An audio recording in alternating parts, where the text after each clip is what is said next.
لیکن ہماری تلقین یہی ہے، ہماری ریکویسٹ یہی ہے، مشورہ یہی ہے کہ اللہ تعالیٰ، اس کے رسول، منکر نکیر، جہنم کے فرشتے، جنت کے فرشتے، اسی طرح ملک الموت علیہ السلام، ان کے بارے میں کوئی جوکس وغیرہ بنانا مذاق میں یا غیر ضروری اور غلط قسم کے محاورات میں ان کو شامل کرنا، یہ ایمان کی تباہی کا سبب بن سکتا ہے۔ اس لیے بہت سوچ سمجھ کر بولیں، بعض اوقات ایک غلط جملہ انسان کو جہنم تک پہنچائے گا۔ ایک یہ پوچھا کہ قبرستان میں 40 قدم چلنے کے بعد بعض اوقات دعا کرتے ہیں، یہ صحیح ہے؟ یہ دیکھیں، یہ ضروری نہیں ہے کہ 40 قدم آپ چلنے کے بعد دعا کریں، یہ ضرور ہے کہ 40 قدم تک چلتے ہوئے پیچھے پلٹ کے نہ دیکھیں، یہ زیادہ مناسب ہوتا ہے۔ وجہ اس کی یہ ہوتا ہے کہ ایک فرشتہ ہوتا ہے جو قبر پر آتا ہے اور وہ قبر کی مٹی اٹھا کے لوگوں کی طرف پھینکتا ہے اور کہتا ہے کہ جاؤ، اللہ تعالیٰ مردے کی یاد تمہارے دلوں سے نکال دے۔ اس لیے آپ دعا مانگیں، جیسے دفنا کے دعا مانگیں اور پھر چلے جائیں، پھر پلٹ کے نہ دیکھیں، چلتے چلے جائیں، یہی بہتر ہے کہ ایسا نہ ہو کہ کوئی ایسی چیز منکشف ہو جائے یہ اللہ تعالیٰ کے کرم سے یا عطا سے کہ جو ہماری زندگی کو بعض اوقات تنگ کر دیتی ہے، کیونکہ اس کی تجلی برداشت نہیں ہو پاتی۔ یہ کہتی ہیں کہ لڑکی نے غیر مسلم سے شادی کر لی، اس کو مسلمان کر کے۔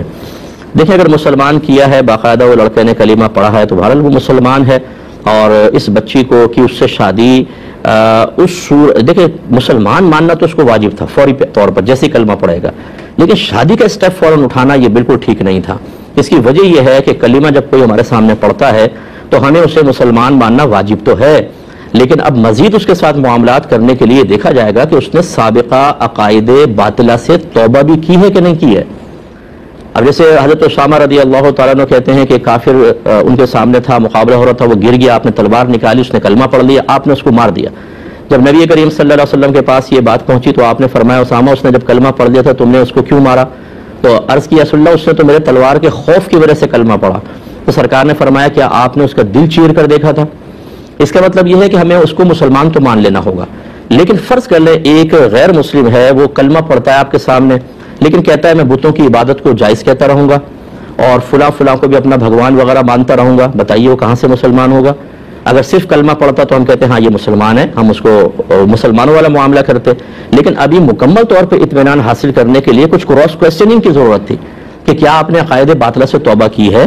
کیا بتائیں یہ بات ٹھیک ہے، یہ ٹھیک ہے، یہ ٹھیک ہے آپ کے نزدیک؟ اور وہ تمام غلط باتیں ہوں تو اس کو کہنا ہوگا کہ نہیں، میں ان سب سے بیزار ہوں، یہ تمام غلط، تب آپ اگلا اسٹیپ اٹھا کے اس سے شادی کریں۔ اب مسئلہ یہ ہوتا ہے بڑی معذرت کے ساتھ، جو خصوصاً باہر کے لوگ ہمیں سن رہے ہیں، کہ آپ لوگوں نے وہاں کی آسائش، وہاں کے آرام، وہاں کی سہولتوں کو تو دیکھا، یہ نہیں سوچا، پوری پلاننگ نہیں کی کہ وہاں جا کے بچے کس طرح سرکش ہو سکتے ہیں، انہیں قانونی پروٹیکشن کیسے مل سکتی ہے، وہاں کس طریقے سے اسکول والے خود ان بچوں کو شروع سے ان کو برین واش کرتے ہیں کہ تمہارے ساتھ کچھ بھی ہو فوراً آ کے بتاؤ، تمہارے والدین کو تم پر اس طرح کا کوئی حق حاصل نہیں کہ تمہیں سختی کریں، انہیں پہلی بچوں کو ایک طرح سے بغاوت کا ایک راستہ دکھا دیا جاتا ہے۔ یہ سب چیزیں ہمیں معلوم نہیں ہوتی، وہاں پہنچ جائیں گے، آرام سے آسائش سے رہ رہے ہیں بچے، ان اسکولوں میں پڑھ رہے ہیں، اس کے بعد ان کی تھنکنگ چینج ہو جاتی ہے، اور پھر اتنے میرے پاس کیسز ہیں، میں آپ کو بتا نہیں سکتا ہوں، کہ ماں باپ اب رو رہے ہیں۔ اب یاد رکھیے، ایسے جتنے ماں باپ ہیں جنہوں نے توجہ نہیں کی، انہیں میدان محشر میں کھڑا کیا جائے گا اور آپ کی اولاد آپ سے حساب کتاب لے گی۔ ناراض مت ہوئیے گا، لیکن یہ ہوگا آپ کے ساتھ۔ یہ میں اس لیے آپ کو اوپنلی کہہ رہا ہوں کہ یہ باتیں عموماً آپ کے قریبی مسجد والے امام تو نہیں کریں گے، بیچارے وہ خوفزدہ ہوتے ہیں کہ لوگ ہمارے اوپر اٹیک کر دیں گے، وہ ان کو فریڈم آف اسپیچ حاصل نہیں ہے، باقی آپ سب کو حاصل ہے۔ یہ خطرناک چیز ہے۔ تو اب اس بچی نے کلمہ تو پڑھوا لیا، اس نے سوچا شاید ابھی کامل مسلمان ہو گیا۔ بھائی کلمہ پڑھنے سے وہ صرف ایک مسلمان ظاہری اعتبار سے ہوا ہے، گویا کہ اگر وہ کلمہ پڑھتے ہی مر جاتا پھر ہم مسلمان مانتے، اور باقی کیونکہ اس کے باقی عقائد کے بارے میں اور سوچ و فکر کے بارے میں تو ہم نے جانا ہی نہیں، تو اس کو غسل دیتے، کفن دیتے، نماز جنازہ ہوتی مسلمان کی، قبرستان میں دفن کرتے۔ لیکن اب وہ بچی بھی اس قابل نہیں ہوگی کہ اس کا امتحان لے سکے۔ اتنا تو اس کو پتہ چل گیا جی کلمہ پڑھوانا ہے، مسلمان کرنا ہے، اور پھر اپنا ذاتی مقصد پورا کر لینا ہے۔ اب یہ سوچیے ایسا باپ اپنے بچوں کا اچھا باپ بن سکتا ہے؟ وہ اپنے جب ددیال جائے گا اور اس کے بچے جائیں گے تو وہ وہاں پر ان دیگر مذاہب کو دیکھ کر ان کی طرف مائل ہوگا تو کیا ہوگا؟ کوئی فکر نہیں ہے، کوئی غم نہیں ہے کہ کیا ہوگا آگے چل کر۔ اور اتنا نقصان میں نے دیکھا، اور ایسی شادیاں چلتی بھی نہیں، یہ بھی میں آپ کو بتا دوں۔ اللہ تعالیٰ اگر وہ مسلمان ہوا ہے، میری خواہش یہ ہے، میری دعا ہے اللہ تعالیٰ اس کو بڑا اچھا مسلمان بنا دے، پکا مسلمان، اور یہ تاحیات بچی کے گھر آباد رہے، ہماری کوئی تمنا نہیں ہے، لیکن جو ہم دیکھ رہے ہیں اس کے لحاظ سے بہت خطرناک صورتحال ہے۔ میں صرف مشورہ دے سکتا ہوں، جب بھی اس قسم کا معاملہ ہو، آپ کا بیٹا غیر مسلم لڑکی کو پسند کر لے یا لڑکی غیر مسلم کی طرف مائل ہو جائے تو ایک کنڈیشن رکھیے کہ یہ مسلمان ہوں گے، اور مسلمان ہونے کے بعد کم از کم 1 سال تک علم دین سیکھیں گے۔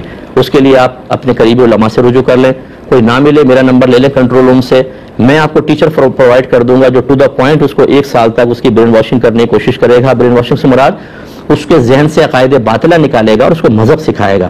اس کے بعد شادی کا اسٹیپ اٹھائیں ورنہ تباہی آپ کا مقدر ہوگی اور آخرت میں آپ کا کوئی عذر نہیں چلے گا اللہ تعالیٰ کی بارگاہ میں کہ جی ہمیں معلوم نہیں تھا. معلوم نہیں تھا تو سیکھا. یاد دلایا کہ یہ کویسچنز رہ گئے تھے. پہلا تھا کہ عورت کے موٹر سائیکل چلانے کی شرعی حیثیت کیا ہے. دیکھیں شریعت عورت کے لیے چاہتی ہے کہ وہ ایک تو مردوں کی طرح بالکل بھی نہ ہو، یعنی کوئی ایسا کام نہ کرے جس سے مردوں کی مشابہت پیدا ہو. دوسرا یہ کہ شریعت ہمیشہ اس بات کو ناپسند کرتی ہے کہ عورت کسی بھی جہت سے اپنے آپ کو مرکز نگاہ بنا لے.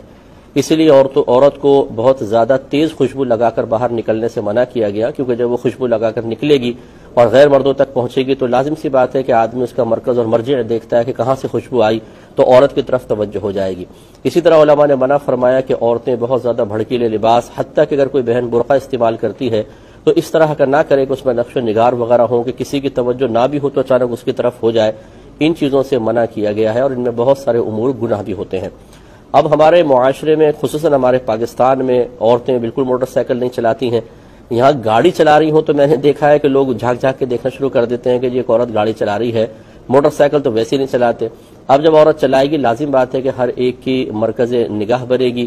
پھر مطلب شرارتی قسم کے لوگ یہ ہو سکتا ہے کوئی سائیڈ مار دے، کوئی کچھ کر دے اور پھر وہ ایک تماشا جو بنے گا وہ بھی آپ کے سامنے ہے. اور پھر یہ کہ یہ موٹر سائیکل جو ہے خاص مردانی وضع کے لیے آپ کہہ سکتے ہیں، اور جس طرح عورتیں موٹر سائیکل پر بیٹھتی ہیں ویسے بیٹھ کے چلانا پاسبل نہیں ہے.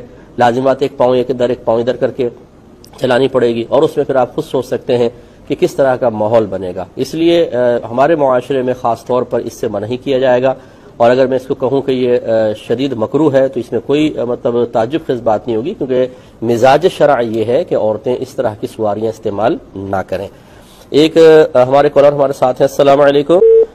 لائن ڈراپ ہو گئی ہے تو یہ خلاصہ کلام یہ ہوا کہ ہماری بہنیں جو ہیں وہ یہ موٹر سائیکل کی سواری، چونکہ یہ ایک ایسی سواری ہے جو خاص مردانی وضع کے لیے ہے اور اس میں عورت لوگوں کی مردوں کی نگاہوں کا مرجع بنے گی، اور پھر شرارتی قسم کے لوگ اس طرح شرارتیں کر کے، اور پھر ہمارے ہاں قانون کا تو آپ کو حال پتہ ہی ہے کہ بعض اوقات کچھ بھی نہیں ہو پاتا ہے، اور بالفرض اگر ہو بھی، جیسے اب آج کل ماشاءاللہ بہرحال اس کی تعریف بھی کرنی چاہیے، جیسے ہمارے کراچی کا ماحول تو بہت ہی اچھا ہوتا چلا جا رہا ہے، تو اس میں اگر قانون سخت بھی ہو تو لیکن جو ایک شرارت کر دیا اور عورت تماشا بن گئی، اور آج کل آپ کو پتہ ہے کہ ہر ایک اٹھاتا بعد میں ہے، ویڈیو پہلے بنا لیتا ہے اور اس کو فوراً پھر اپلوڈ کر دیا جاتا ہے. ایک لمحے کے بات ہے، ہر ایک کے پاس انٹرنیٹ ہے، تو اس میں پھر ایک عورت کا تماشا بن جانا یہ قطعاً غیر مناسب ہے. تو ایسے امور کو اختیار کرنا کہ اس قسم کا ماحول بعد میں بنے، یہ شریعت اس کی اجازت نہیں دے گی.